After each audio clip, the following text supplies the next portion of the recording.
Необходима е икономическа среда, благоприятна и за бизнеса, и за обикновения работник, категорично заяви на среща днес с служители в шивашкия бранш кандидата за кмет на Благоевград Радослав Тасков.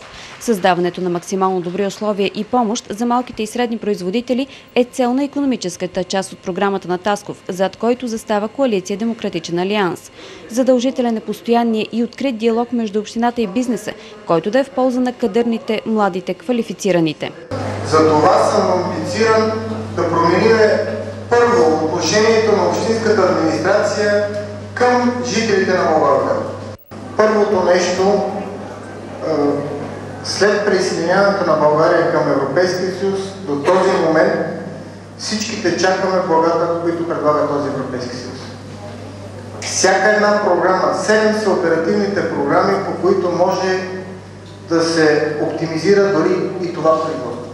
Може хората, които работят тук, да повишават квалификацията си, ценза, езиковата си култура, чрез различни програми, финансирани точно от Европейския съюз.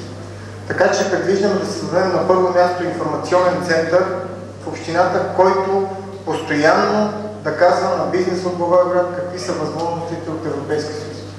Чрез развитие на производството българската марка стохи ще се наложи като еталон за качество на европейските пазари, категоричен бе Радослав Тасков на срещата с шивачите. Сред въпросите, зададени от работниците, се откроиха тези за реализация на младите у нас, стоп на разпространението на дрога, обществения ред. Специализирана общинска фирма ще следи за реда по улиците и заведенията. Старт чака и програма за превенция на наркотиците, която ще е съчетана с видеонаблюдение на училища и обществени заведения.